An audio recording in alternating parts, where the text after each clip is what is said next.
A tiny flower breaks the stone, her roots connected far below. She drinks the power of the sun, a testament to anyone who's taken on what seems to be immovable,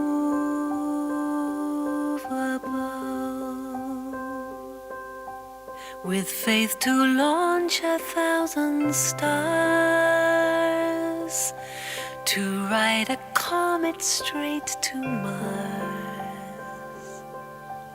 when all oppose refuse to see, and say that it will never be. Collective mind and one belief, impossible.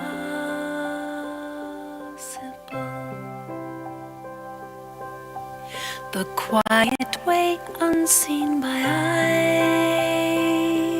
eyes, who seek to shine a neon light. The gentle, strong, insistent flow of one who says they do not know, but understand and show in ways remarkable.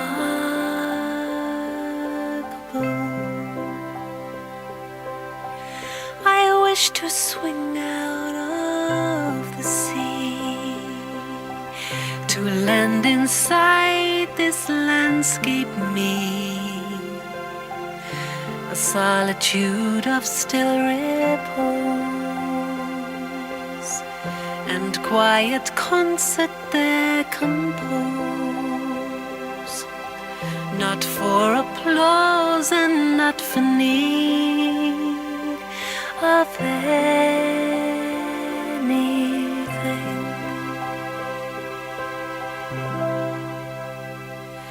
If I could see all that you see, a love that knows not fear,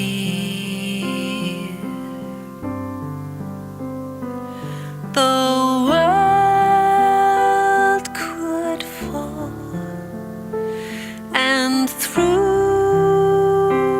it all, a love song I would hear,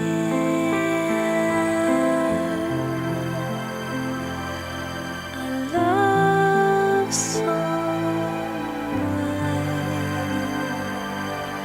would hear.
Om Shanti. So the thought was that we've received a lot of input today, right? Lot to digest, am I right? So Charliebhai said we'll have a chitty chatty. Not chit-chat, chitty-chatty, okay? But it's a very, I think when we think of the theme on emerging the angel, one aspect of it that's important is really that of cleaning and clearing the heart. So, because unless the heart is clean and clear, we won't be able to fly as an angel. I was reminded of something. A few years ago, Sister Sarah Eager was running workshops in Madhuban on compassion. And something she said, not in the session, but during the tea break, that left the most impression on me. And that was that unless we clean out what is inside of ourselves, what would happen is when we see the scenes at the end and see what people are going through, it will affect us. Because if we're holding any trace inside of us, it will resonate. And I thought that really if we want to really serve, that's such an important element. So I thought just to start off with that, if you would like to share any thoughts on that element.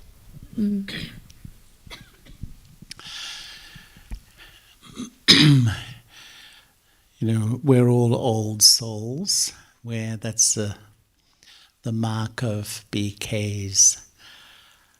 And that means really that with all our beauty and all our qualities and virtues, we all carry a lot of stuff from this life and from past lives. And in a way, the whole of this life, isn't it, is to resolve and try to clear a lot of the stuff that we've been carrying. Sometimes I feel that as I go on and I practice, I feel lighter and lighter.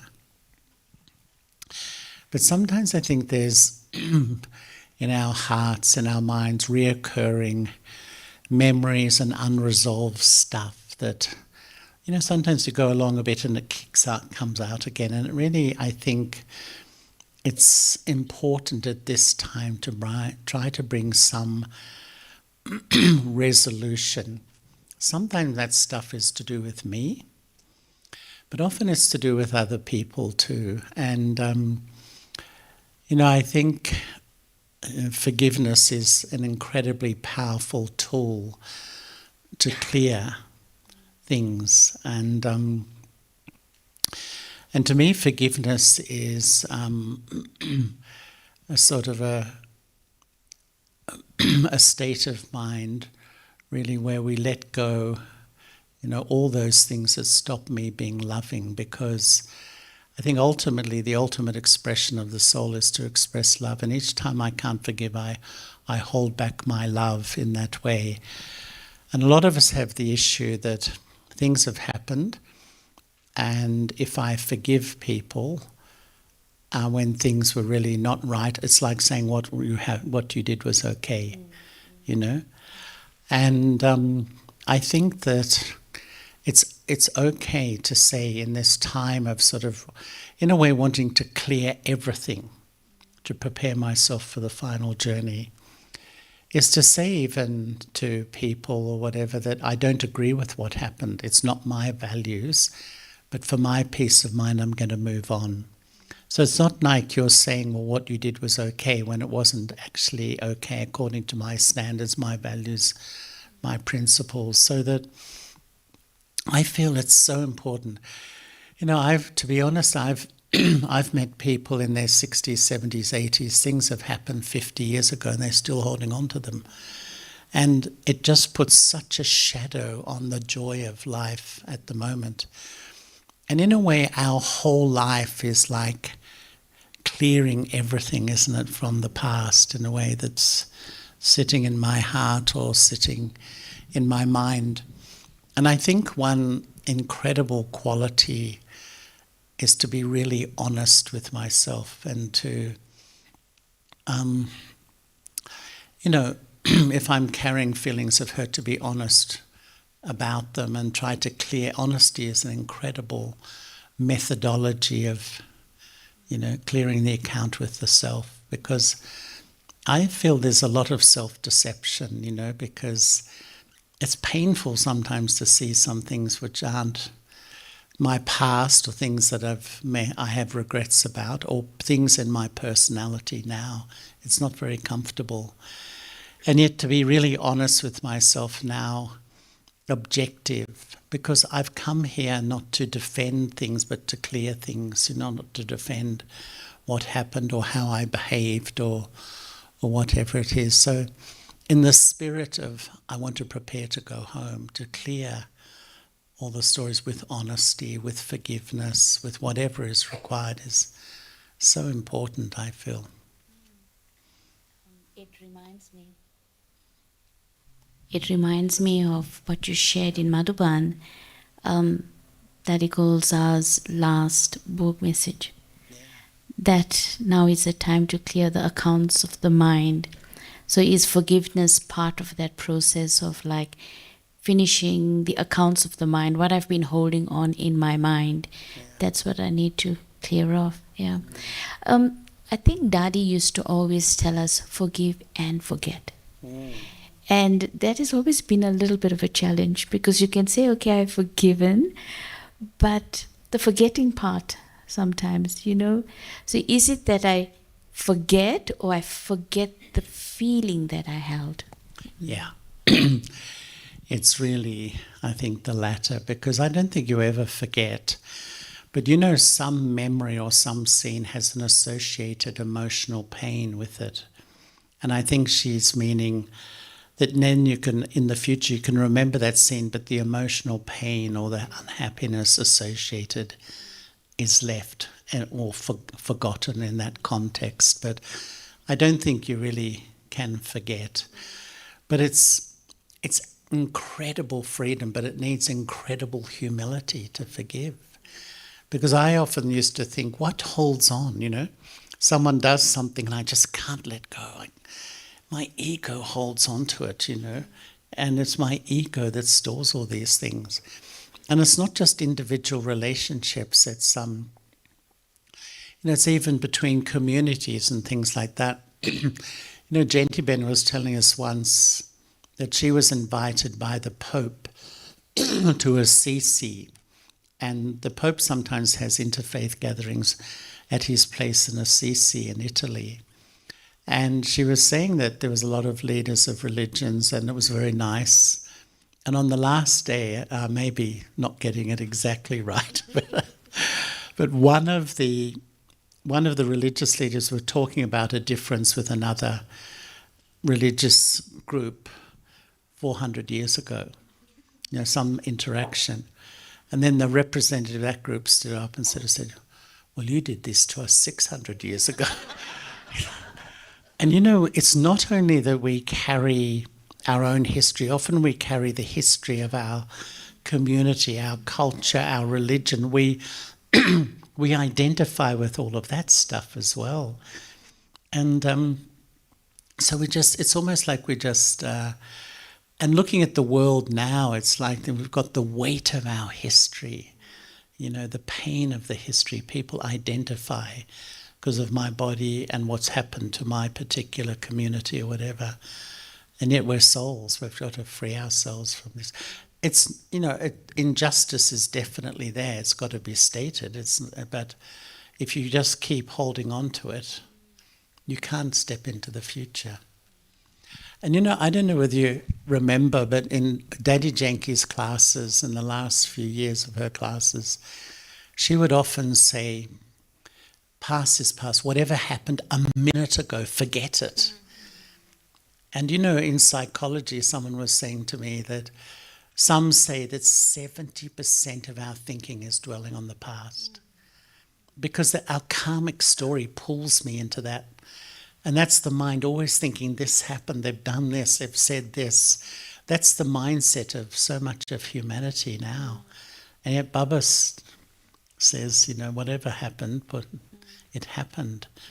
But I really found what Daddy Gulzar, the last book message, she just, or Baba said through her, clear all your accounts with others. And I really think to have that aim, because often all those little threads, those unfinished business with people, you think when you sit to remember Baba how sometimes they flash up on the screen of the mind, and you just process them, and really I think we have to have a mechanism to just decide that I've got to put a full stop to this and move on. This thing about clearing accounts with others, is it that I practice just becoming the bindu and becoming free from all of it? Or is it that I, as Dipti Ben would say, upload them to Baba and say, that's it, I'm, finishing off. Because I think more and more souls are going to be facing this, where they find old accounts emerging, and that between, could be family relations or whatever the case may be. So what's your advice or suggestion on clearing those accounts? Well, sometimes I think we can offer an apology, and a genuine apology. It has to be absolutely authentic and sincere. Sometimes even apology, people don't even want an apology. And this is where I think Baba gives us this incredible training to do work with the mind in that way. Because I think that if I use my thoughts to have good wishes for someone, and if they're absolutely genuine, that they can shift how, the feelings between you and another soul. And so it's like with the power of the mind or power of yoga, because sometimes some people don't even want to, and it's more often, it's common in this, would even speak to you. They just won't even talk because they're carrying such a hurt inside about something that they've, in their mind, it may be real or it may be something to do with their own imagination. But at other times too, it's like I have to accept that there's sometimes some accounts I can't do a lot about. And therefore I have to make a decision not to overthink about it.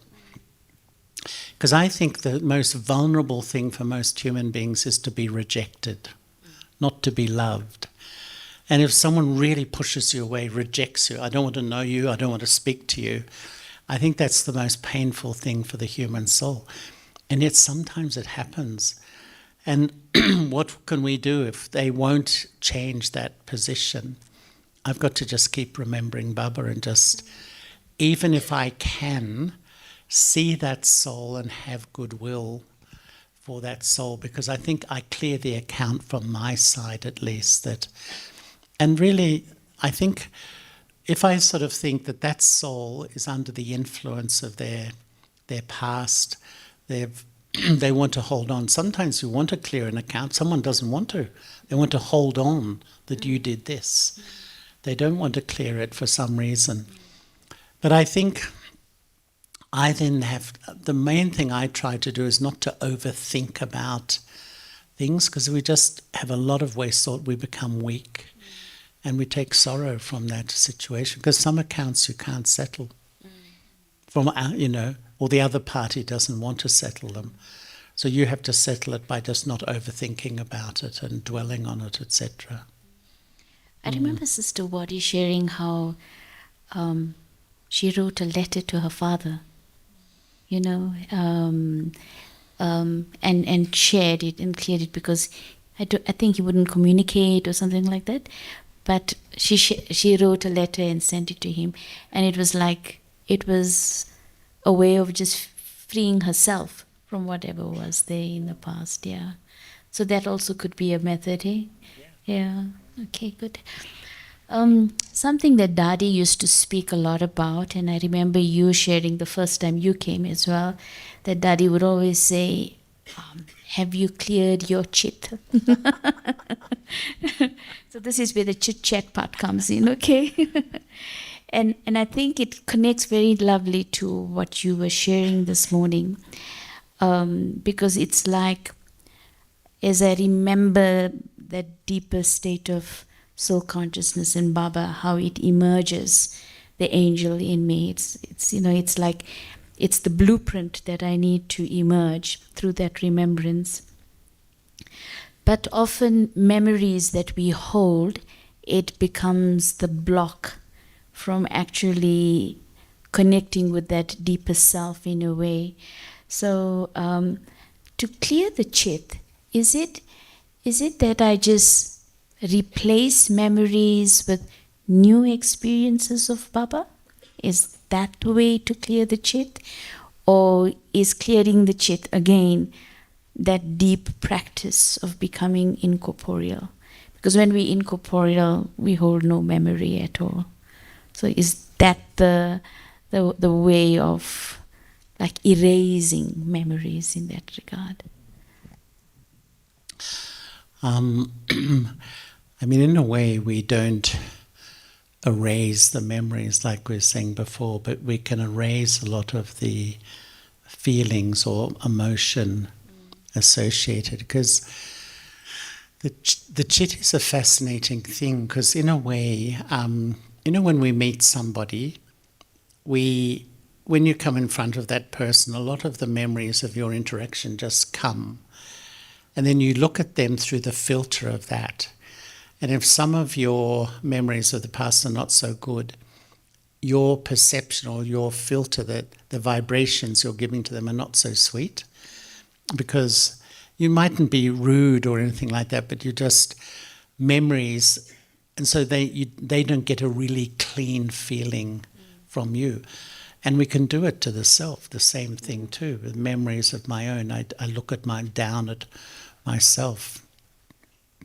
I think it's really just being absolutely knowledgeful that, in the past I was body conscious, I was ignorant, and a lot of my actions and interactions were based on that. And so I now have a whole new perception of who I am, perception of others, perception of life that Baba has given me. And that's almost like an old life. And so not to allow that really to override what I'm experiencing at the moment. Because even our memories that we hold are just perceptions, isn't it? Yeah. It's not everything is real. a perception. Yeah. Yeah. It was very lovely. Chandrika Ben shared something that I was asking her on this thing about, because our biggest challenge in a way, as you shared this morning, is really to have that real deep self-respect. Because all of these things that we've picked up is because of a low sense of self-respect. And she shared something so simple and it was so profound. She said, just remember that you are God's invaluable instrument.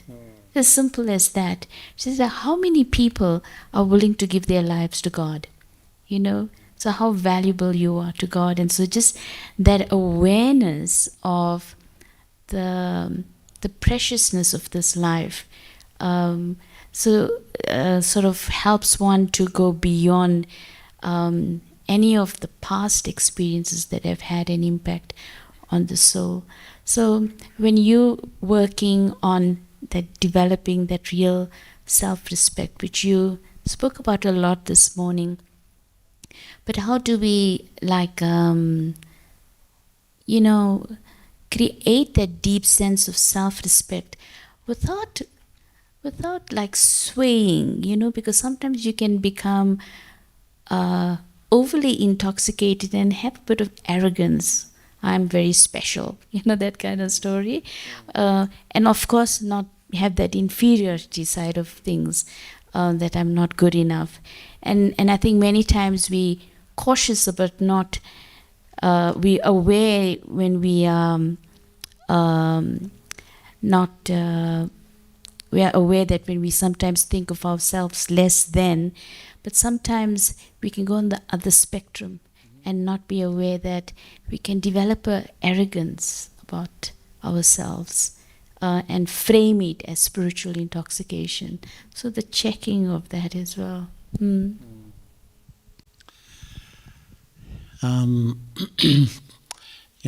I think the expression of self-respect is humility. And when someone is really living in a sense of self-respect, and Daddy Prakashmani was the great example, and she was so humble.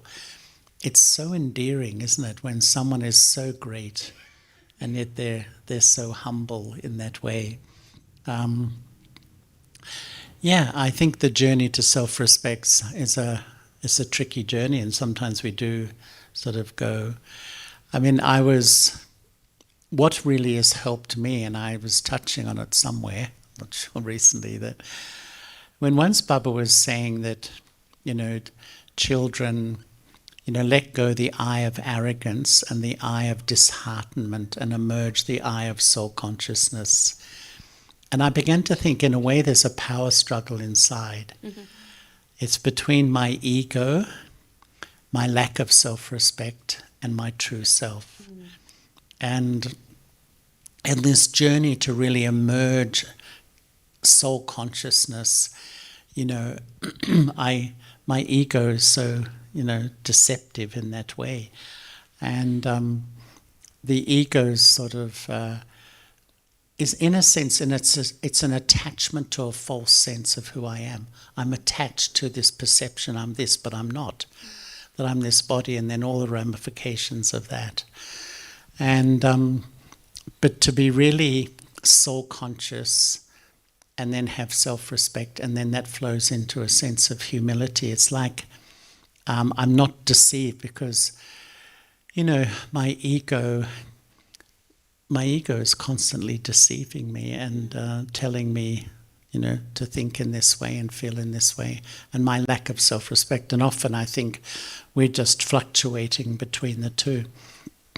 And that's why, Baba said, emerge the eye of soul consciousness, because I think, the influence of the ego and the lack of self-respect doesn't affect so much. But, ego distorts my perception of everything, and lack of self-respect.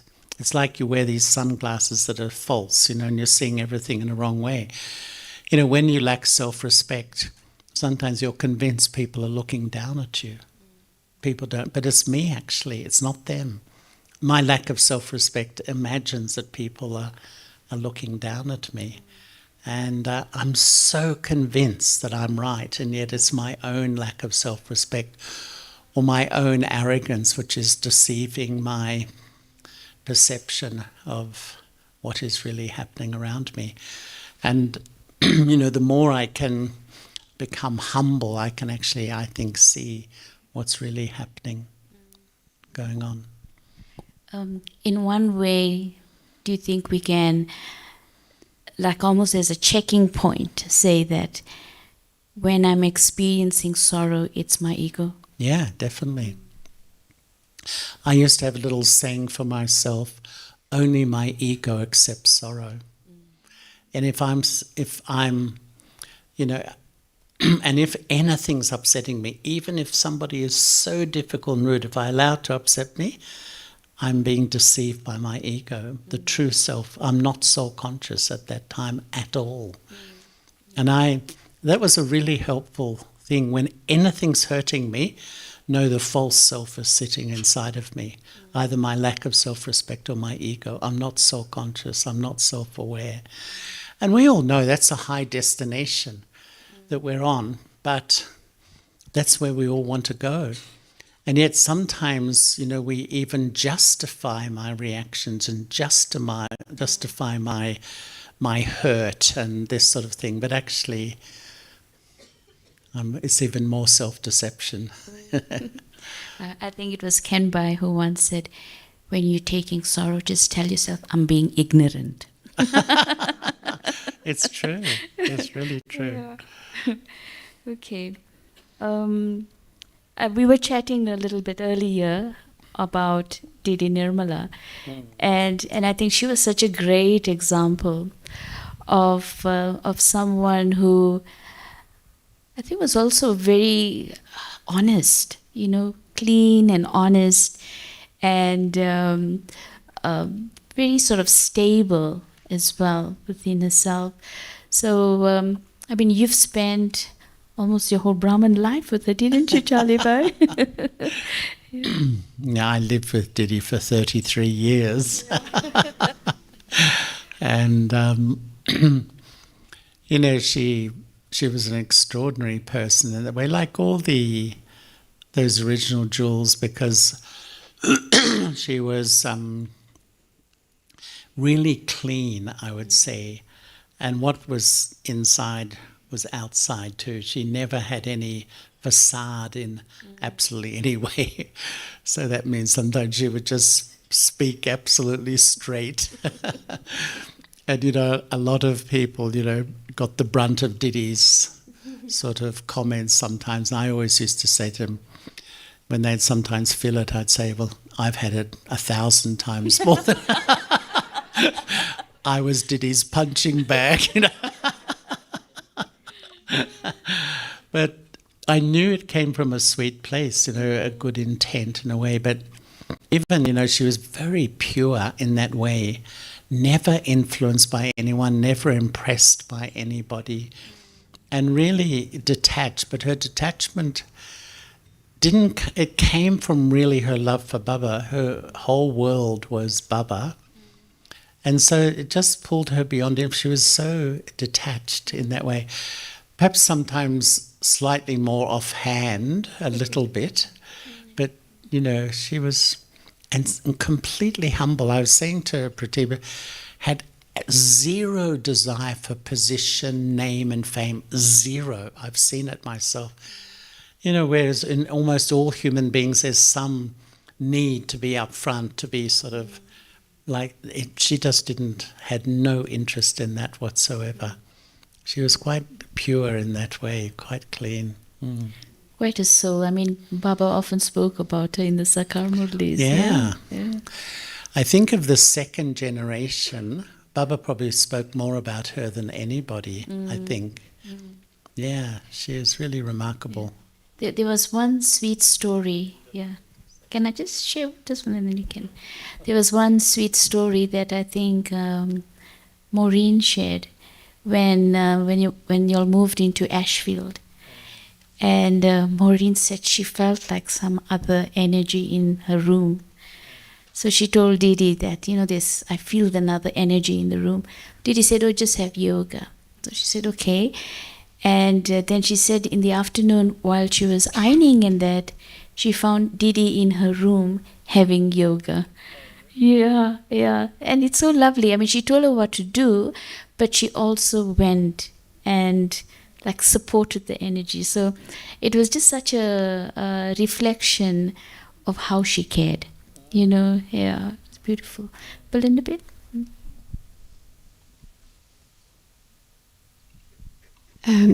Charliebhai, Dr. Nirmala was like a role model for me in the early days. And what was so attractive was the detachment. I really loved it. But then as I watched her life during my Brahmin life, she just became more and more loving. And it was so beautiful to see then that balance coming. What was your experience of how that changed from just the detachment to then both? Well, many times in the last few years, she would say, in her way, in the beginning, I was too detached. I had to become more loving.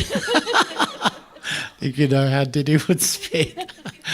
Actually, she was loving, but it wasn't so expressed. Because, sometimes, as you were just saying, she did actions which were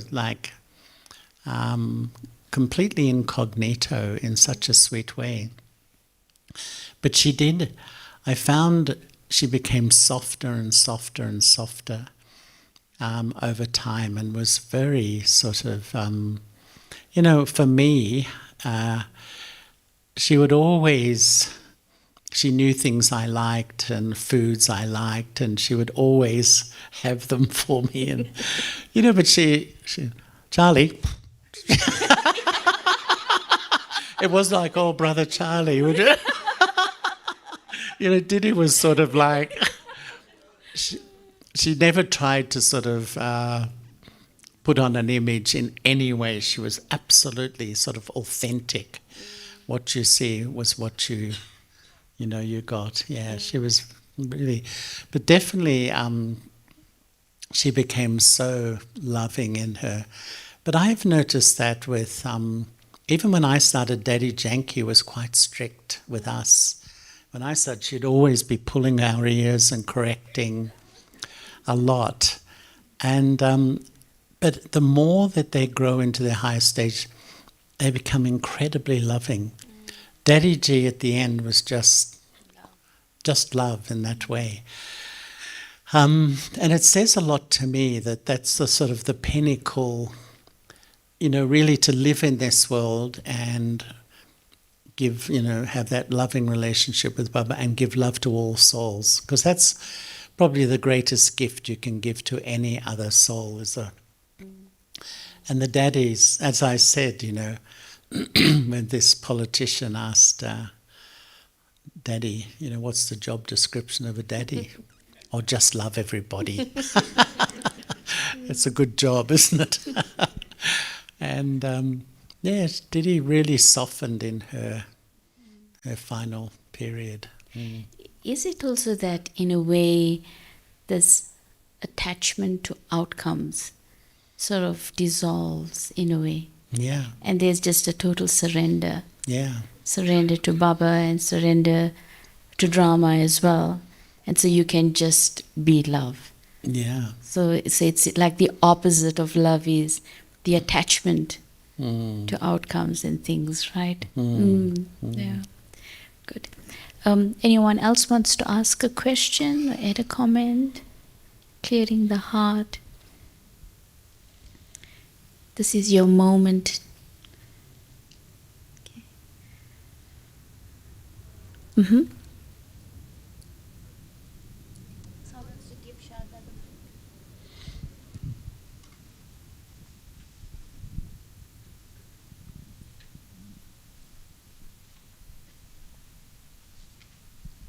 Thank you. I'm not going to go into the detail of the work I've had to do. But one of the things I realized in probably about 6-7 years ago was body imprints that I left. And a psychologist, Bessel van der Kalk, has written a book called The Body Keeps the Score. His work was based on soldiers who had been in trauma, in wars, and how that trauma had settled into the body. And interestingly, his solutions for releasing that trauma is, well, he calls it mindfulness and yoga. And yeah, I wondered whether you had come across that and whether there's any wisdom or tools you would like to share on that.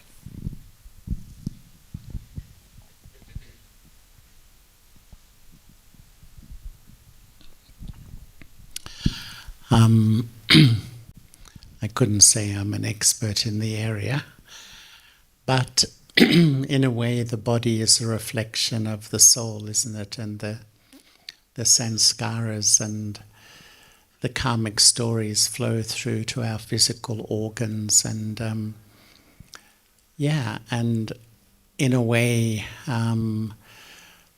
one of the ways to maintain my health as best as I can, because all of us have karmic accounts, is to keep a positive state of mind and a good quality state of mind.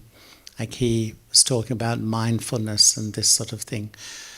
The reality is that we are all going to have health issues because we're all going to carry them from our past lives and even actions of this life as well.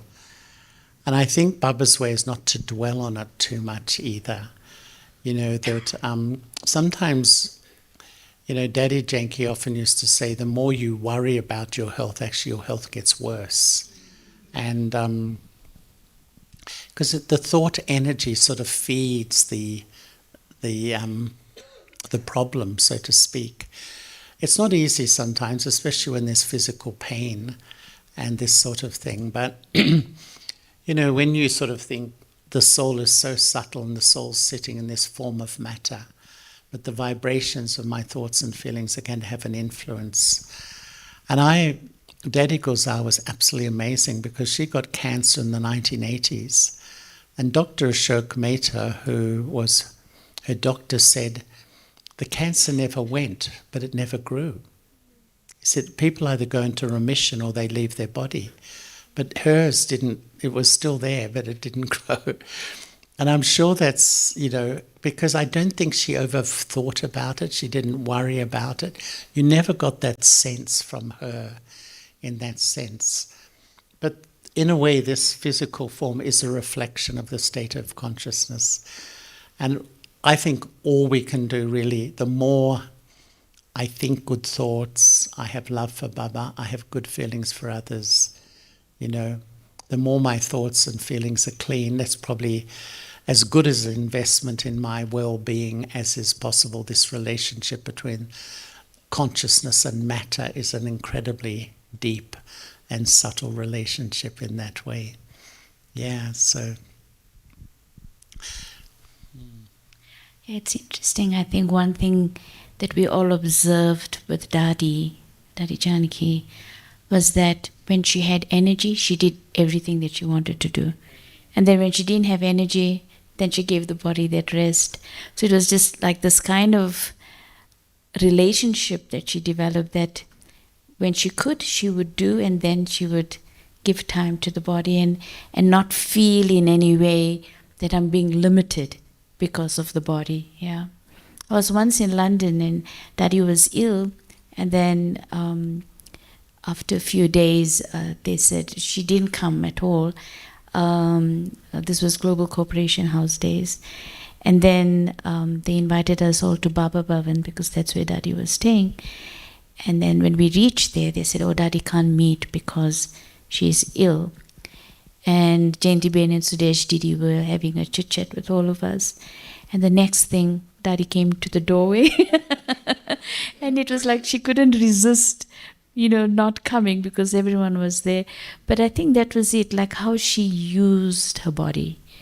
She didn't let her body take over her, but how she applied it and didn't feel limited by the body. And I guess that's also part of this thing of knowing I'm the master and this is the instrument. Yeah. Yeah. Well, she would often say, wouldn't she, I used to wake up and talk to my body, sort of encourage it. You know, when I was in London in the 1970s, we wouldn't see her for weeks at a time. She was always sick. And honestly, a lot felt she would be the first daddy to go, and look what happened. She was, you know, it was just amazing. She just kept on. You know, once in 1996, around that time, she was in Ahmedabad. She was so sick. And she wrote me an email. She wrote emails to various people, and it was really in a way saying, you know, giving so many blessings and saying, I'm signing off. Yeah, I've still got it somewhere. Because she really thought she was going to leave the body, but Nivebai went down and told her not to leave the body.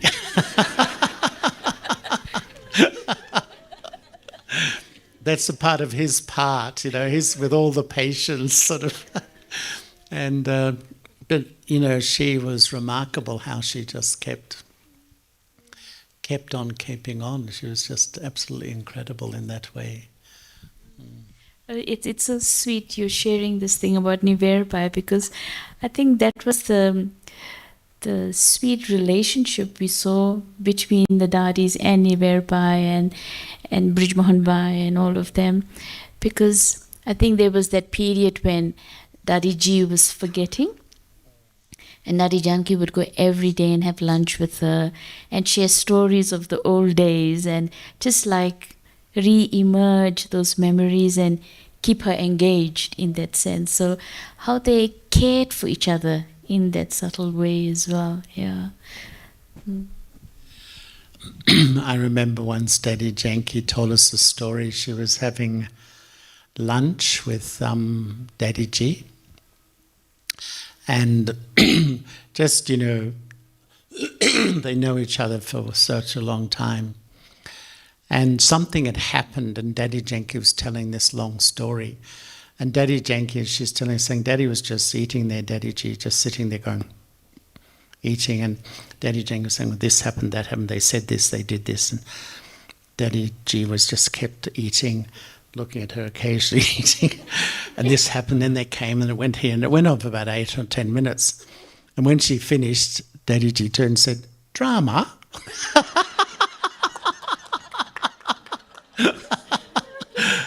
And Daddy Janky was saying, I just had such a realization. I got so caught up in this story. But they're lovely relationships with each other, like imagine they'd grown up. When I went to Karachi and I saw that they lived together, at least most of them for 14 years without service. Just Gyan and Yo. I mean, how well do they know each other? They just knew each other so well. And yet I often, once there was a brother called Harold. Harold was a brother from San Francisco, and he was a psychologist and quite famous in America. And once he was in Australia, and Daddy G was there. And he said to Daddy G, he asked a question, why is it that he'd done a study on behalf of the American Psychological Association of new religious movements. They call them NRMs, Christian, Hindu, all of them, that they had a life cycle of about 15 to 25 years. And he described the life cycle that they start small, they have a charismatic leader, a lot of people start to come, and with a lot of people, money comes. And it's almost at that point that things start to go wrong in the organization. A lot of them collapse. And so he said to Daddy G, why hasn't the Brahma Kumaris collapsed in that way? And then Daddy G's told an amazing thing that, imagine the authority of Brahma Baba. Imagine he was, and Bap Dada's authority. Everyone took his decision as final. That was fine. But Daddy G said that whenever she had a big decision to make, she would consult all the main sisters and brothers. And then if 75% agreed, and most people say 75%, that's enough, isn't it? We can go forward. And she said she'd even wait for the rest to come on board. And in a way, I felt she built unity in that way. She carried everyone with her. She even gave people time to come on board with this decision so that everyone was moving together.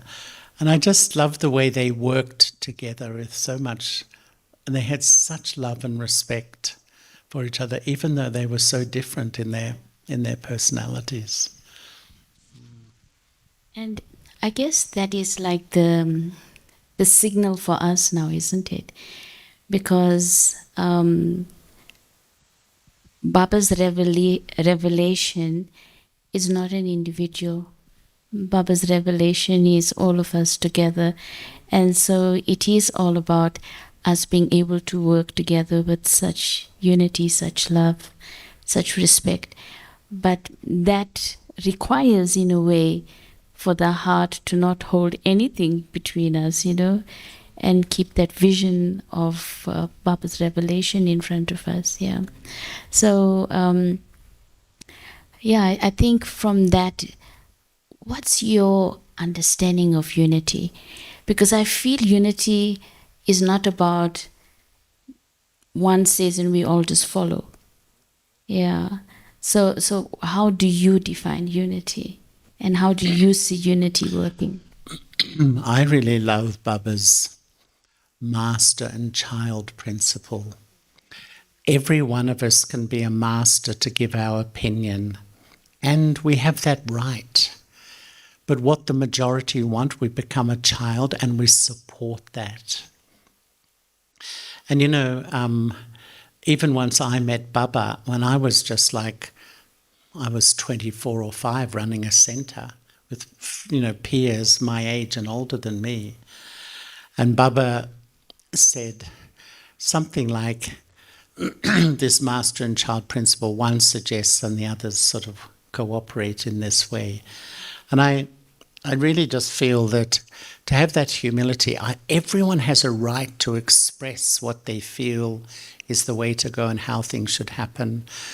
But if the majority want to go in a different direction, and for me, like, I'm the so-called national coordinator in Australia, but everything is teams now. When Sakha Baba was there, he really made the decisions. Now even the management committee, India runs as a team. Everything is teams. And that really needs deep spirituality to work properly in a team. Because we have that right to express our view, but if I force too much, and others don't want, but if I feel I'm so convinced my way is the right way, then what happens? We create. And I think the healthiest thing is to let go. Because we can become so attached to my way of doing. In your mind it's so obvious this is the way to go, but it's not in others' minds. So to me it's so healthy sometimes to say, okay, just let go, rather than hold on and push and force, because we know the effect of that. And so that master and child principle that we all have a right to express, but then whatever is really the majority is the way to go, then just become humble and become the child and support it. Not even behind the scenes say, oh, I don't agree. Support what the majority want. That really is real spirituality, and it creates unity in that way.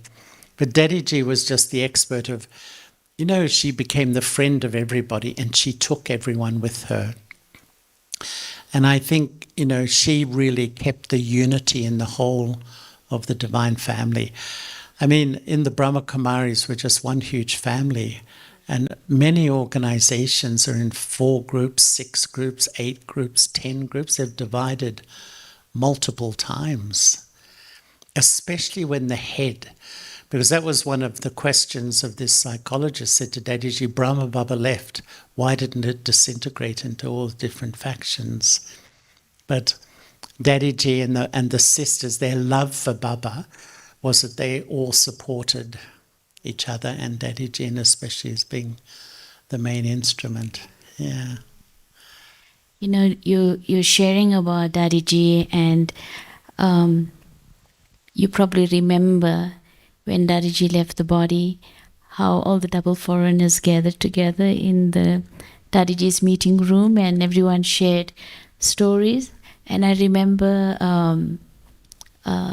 Satishbhai, the one who sings, and he came up and he said Daddiji found out that he would be churning the Murli by writing a song. So she would tell him, Satish, come every day at 4 o'clock and sing your song to me. And I thought, and Satishbhai, we know how he sings, right? But what touched me with that story was whatever a soul was passionate about, she gave value to that. It was important for him. So she gave value to that because it was important for him, And I guess that's part of how you hold things together, in a way, keeping that, what the other values, you give respect to that. Huh? Mm. And I remember we sat around for hours sharing stories. And one story I remember was Chandraben from San Francisco, because she used to go to Daddiji's center in Mumbai. And in 1968, she said 7 sisters from the center went to Madhuban to meet Baba. And when they got to the train, they only had 6 berths, and there were 7, and she was the youngest. She was 15. And in those days, they used to take sacks of rice and things to give to the yagya. So, they put the rice between the seats and everyone went to sleep. And Chandra-Ben says, I was sitting on the rice, the Indian trains. Sort of. And she said, Daddy G woke up at midnight and saw this young girl, and she got out of her bed and put her in her bed. And Daddy G herself sat up all night. This is 1 year before she became the main instrument. That's how humble she was. But she remained like that. And while she was, so great, completely humble, she never had a sense, I'm in charge in that way. She had a natural authority. But when there's real humility, I once made this little film with a film crew, and we went around the world interviewing different people. And we interviewed a man called Dr. James Jonah, who is a close friend of the BK's from Africa, from Sierra Leone, I think, wasn't it, somewhere. Such a beautiful man, but he was the Under Secretary General of the United Nations for Political Affairs. He represented the Secretary General in negotiations with the world leaders in a way. And I interviewed him and I asked him the question, who's the most impressive leader you've ever met? And he knew Ronald Reagan and Mikhail Gorbachev, all these people. And he said, Daddy Prakashpati. And he cited to have a leader that was so humble and really not leading for their own needs, but a genuine server. I mean, it was beautiful how he spoke about her. It was really incredible. He'd met all the world leaders, but Daddy G was the most impressive. Okay. Last two, and then we'll take a break. Om Shanti. So what I've been listening, or you're just kind of getting, is that love is actually the end point in terms of transformation, because in the golden age, it's love that is pulled through, nothing else. I just wanted to understand what is the turning point, because there's detachment. What is what? The turning point. Because there's detachment, because you think, if you're loving, then it's a problem. If you detach, it becomes a problem. So I find in the family, lots of people avoid being loving because they're scared to get attached. Yeah. So just what is that turning point to understand that it's okay, it's more than okay to be loving? Someone asked Jagdishbhai, what is the balance of love and law? And he said, the balance is you should be loving. But love according to the law. And meaning that really the beauty of life is when you express your love. You feel so uplifted when you express love. But if there's a slight mixture in my love, there's attraction or dependence or something, there's a slight pollution, then that love is not really clean and accurate in that way. And that's where really, in a way, I have to be so honest with myself, What is the most minute intent of my love? Because, I really think ultimately, Baba, if you look at all the Avyakt Mulis, every Muli, he starts as the ocean of love. And he's come to see the loving children, almost every single Muli, because my experience is every human soul needs love, no matter who they are. It's we need a sense of love and belonging, and it's built into the human DNA in that way. And so we should be loving, but we should have that purity of love according to the law. But I think, as I was saying somewhere, I don't know, but, detachment protects my ability to love. The more I'm detached, the more I can love, because when you're detached, you can love people when they're sweet and good. But when they're not so sweet, you can still love them because you're not influenced by them. The more you're attached, the law says, the more they affect you. And that's why family members often, you love them dearly, but they're the ones who annoy you most as well. Is that true? Yes. That's the law of life. And I often think, when people, because detachment is, I don't know, it's a word in English which is so misunderstood. And I've 100 times tried to think of a different way to language it because it sounds cut off, aloof, disconnected, all those sort of feelings. But actually, to be detached and loving is one of the pinnacle states of spirituality. Who is the most loving? It's Baba. But who is the most detached? It's Baba. He's completely detached. And but to me, detachment means to be very loving, very caring, very close, good communication, but uninfluenced by. Takes practice. Last question, Radha. Amazing. One more question about love. Yesterday we started dancing together and you took us so much into love because you said the essence of what we are doing on our journey is love, going back to love. But we all know that we came to the end of the cycle with blocked heart feelings. So now Baba wants us first to connect in pure love with him. And we want to go beyond that devotional love. So we know Baba. And please tell us more about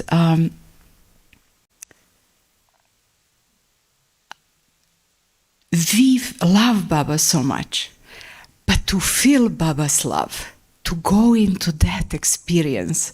So when we feel ourselves, we're going to love everything, ourselves and everyone.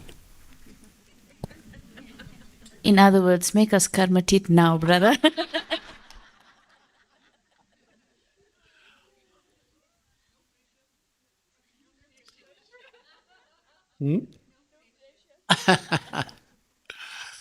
Yeah, if I've grabbed the question, I think it's we have sort of built a wall around our hearts sometimes to protect ourselves because we've been hurt many times. And sometimes some people instantly feel Baba's love. Some take a long time even to trust Baba because they've had such a sort of unhappy experiences around love and relationships in life. But I think the more we persevere, and I sort of feel that the main way to allow Baba's love in, it's really what we've been talking about most of the weekend, is to have a sense of my own worth and my own value. Because it's such a deep sanskara, this sense of unworthiness, that I'm not worthy to be loved by such a pure being. And to work through that, it's a process of removing that sort of barrier around my heart that I'm not pure enough, I'm not good enough, I'm not worthy to let the love in of God. And when I let it in, I think the sky's the limit. We can achieve anything. I'm not sure that's what you asked me, but Okay, so we'll... yeah. Okay, let's take a moment of silence and then...